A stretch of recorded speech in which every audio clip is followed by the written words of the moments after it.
नमस्कार प्यारे बच्चों, 10th मैथमेटिक्स एक्सरसाइज 5.2 समांतर श्रेणी हम कर रहे थे। उसी चैप्टर को आगे बढ़ाते हुए हम आज एक्सरसाइज 5.2 का क्वेश्चन नंबर 8 देखने वाले हैं। क्वेश्चन नंबर 8 में हमारे पास है एक एपी में 50 पद हैं जिसका तीसरा पद 12 है, अंतिम पद 106 है, इसका 29वां पद ज्ञात कीजिए।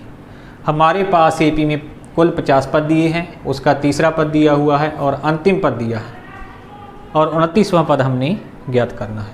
तो हम इसे कैसे करेंगे? माना एपी का प्रथम पद ए, प्रथम पद को हमने क्या मान लिया? ए, और सारवांतर इक्वल टू डी। प्रश्नानुसार कुल पद हमें 50 दिए हुए हैं। कुल पद कितने हैं? 50। और तीसरा पद है जो A3 इक्वल टू कितना दिया है? 12। अंतिम पद 106 है और कुल 50 पद हैं। इट मीन्स 50वां पद है हमारे पास 106, अंतिम पद 106 और कुल 50 पद हैं। तो 50वां पद क्या है? 106। इट मीन्स A50 बराबर कितना है? 106। तो जे हमारे पास तीसरी टर्म 12 है, 50वीं टर्म क्या है? 106। इसे हम लिख सकते हैं कि nth टर्म बराबर होती है an बराबर हमारे पास a प्लस n माइनस 1 गुणा में d, जहाँ पर जो n है उससे एक कम हो जाता है और जहाँ पर n कितना है? 3।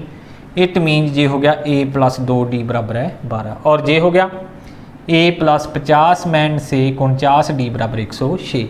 ये दो समीकरण हमारे पास आ जाते हैं। हम समीकरण नंबर 2 मैन से 1 कर देते हैं। हमने समीकरण 2 मैन से 1 कर दिया। प्लस 49d बराबर 106 में से a प्लस 2d बराबर 12 को हमने कम कर दिया। तो क्या आ गया?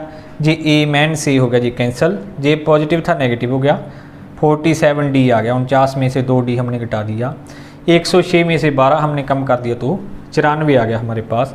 d बराबर है 94 बटा में 47, तो d कितना आ जाता है? 2। अब इस d बराबर 2 इसको हमने a प्लस 2d बराबर 12 समीकरण 1 में रख दिया। समीकरण 1 से a प्लस 2d बराबर 12 था, a प्लस 2 गुणा में 2 बराबर 12 और a बराबर है 12 माइनस 2 गुणा में 2 4, a बराबर 8 हमें मिल गया। a बराबर 8, d बराबर 2। तो अब हमने 29वां पद ज्ञात करना है। a 29 बराबर है a प्लस 29 माइनस 1, क्योंकि nth टर्म an बराबर है a प्लस n माइनस 1 गुणा d होता है। तो हमारे पास हो गया a प्लस 28d। a का मान 8 हमने रख दिया, 28 गुणा में d का मान रख दिया 2। 28 गुणा 56 प्लस 8 64। 29वां पद क्या होगा? उसका 64 होगा हमारे पास। इसी प्रकार से यदि हम देखें तो क्वेश्चन नंबर 9 है किसी एपी का तीसरा व 9वां पद क्रमशः 4 और माइनस 8 है, तो इसका कौन सा पद शून्य होगा? एपी का प्रथम पद हमने माना a और सारवांतर हमने मान लिया क्या है? d है। प्रश्नानुसार तीसरा पद दिया है, तीसरा पद 4 है, a3 बराबर 4, अंतिम पद 9वां पद माइनस 8, a9 बराबर माइनस 8।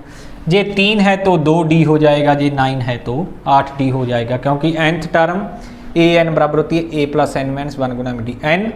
n है तो n माइनस 1 हो जाता है। तो हमारे पास तीसरी टर्म थी a प्लस 2d हो गया जी बराबर 4। हमने वो फार्मूला अप्लाई कर दिया nth टर्म वाला। और जे a9 थी तो इसको हमने लिख दिया a प्लस 8d बराबर माइनस 8। समीकरण नंबर 1 2 में से 1 कम करने पर 2 में से हमने 1 कम कर दिया, a से a कैंसिल, 8 में से 2 चले गए 6d, जे पॉजिटिव था जे भी नेगेटिव हो गया 8 और माइनस 4 माइनस 12। 6d बराबर क्या आ गया? माइनस 12 और d बराबर माइनस 12 बटा 6 माइनस 2। d का मान हमें माइनस 2 मिल जाता है। अब हमने क्या किया? समीकरण 1 से, समीकरण 1 क्या थी हमारे पास? a प्लस 2d बराबर 4। तो d का मान हमें मिल चुका है कितना? माइनस 2। हमने जहाँ पे रख दिया d का मान माइनस 2, जहाँ पर रख दें a प्लस 2d बराबर 4 में, तो क्या आ जाएगा? a प्लस 2 गुणा माइनस 2 बराबर 4, 2 दूनी माइनस के 4 हो गई, a बराबर 4, जे माइनस 4 उधर जाके क्या होगा? प्लस 4 प्लस 4, a बराबर 8 हमें मिल जाता है। a बराबर 8, d बराबर माइनस 2। हमसे यह पूछा गया था इस समांतर श्रेणी में कौन सा पद शून्य है। इट मीन्स हमें लास्ट कोई टर्म दी हुई है वो 0 है, ये बताना है हमने कौन से नंबर पे है वो, 5वें 7वें 8वें 10वें कौन से नंबर पे है। an बराबर 0 दिया है हमारे पास। अब an बराबर 0 हमें दिया है तो an है तो क्या हो जाएगा? a प्लस n माइनस 1 गुणा d।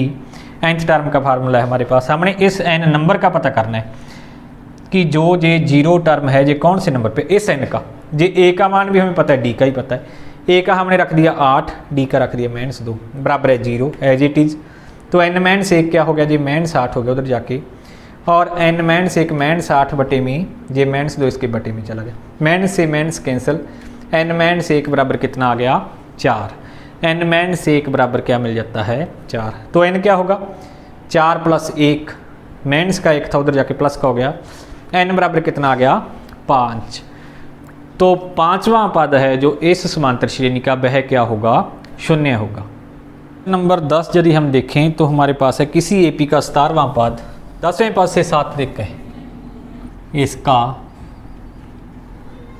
सारब अंतर ज्ञात करो।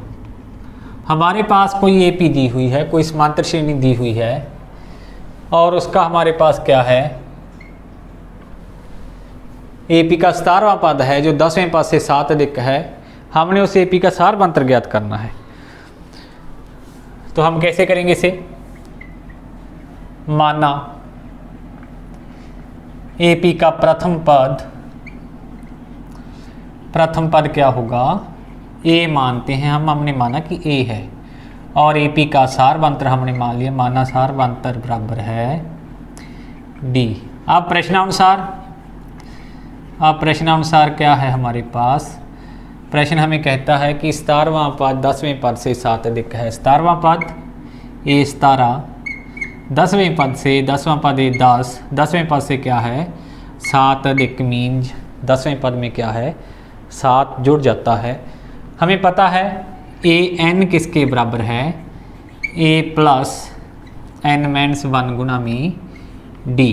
अब यदि ए 17 है हमारे पास तो क्या हो जाएगा ए प्लस 17-1 गुना में डी, और यदि 10 है तो क्या हो जाएगा ए प्लस 10-1 गुना में डी, और प्लस में कितना है 7।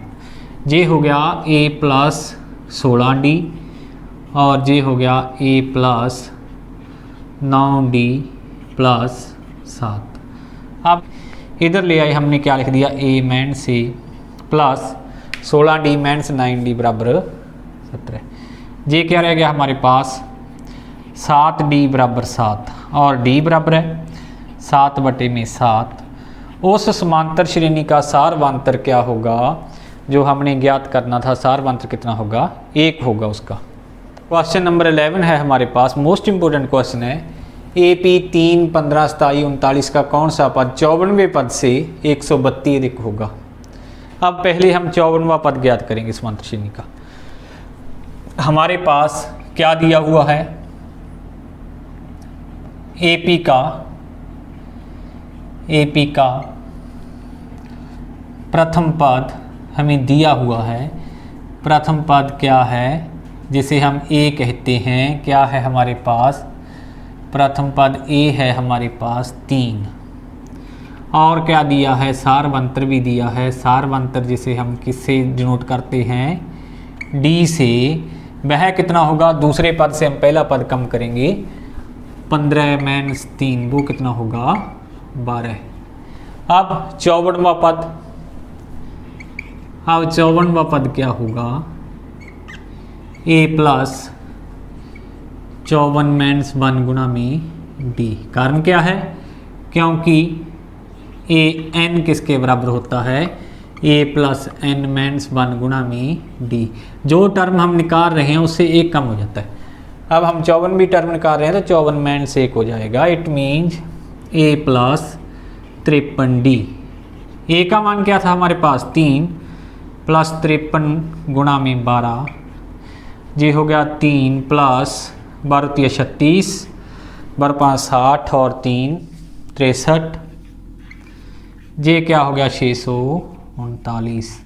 ये हमारे पास क्या आ गया 54वां पद आ गया। कौन सा पद आ गया 54वां पद। अब इससे 132 अधिक होगा, 54वें पद से 132 अधिक 639 प्लस 132, ये हमारे पास आ गया 11, 3 3 6 7 और 6 1 7। हमसे वह पूछना चाह रहा है कि 771 जो टर्म है वह कौन से नंबर पर है। अब हमें पता है nth टर्म किसके बराबर है, a प्लस n माइनस 1 गुना में d। यदि 771 लें हम nth टर्म है तो यह कौन से नंबर पर है, यह हमने फाइंड आउट करना है। a का मान हमें दिया है प्लस n माइनस 1 गुना में d कितना है 12 है, तो n माइनस 1 गुना में 12 बराबर क्या आ गया 771 माइनस 3। ये क्या आ गया n माइनस 1 बराबर ये 771 माइनस 3 क्या आ गया था 768। ये गुना में 12 था, ये बटे में चला गया। ये क्या आ गया n माइनस 1 इक्वल टू क्या आ गया ये आ गया 12 सिक्का 72 और 4 बार चौकट, ये कितना आ गया 64। ये कितना आ गया 64। तो n कितनी कौन सा नंबर है, तो n का मान क्या है 64 प्लस 1, तो वह कौन सा पद है 65वां पद है। हमारा आंसर होगा 65वां पद जो होगा वह क्या होगा 54वें पद से 132 होगा।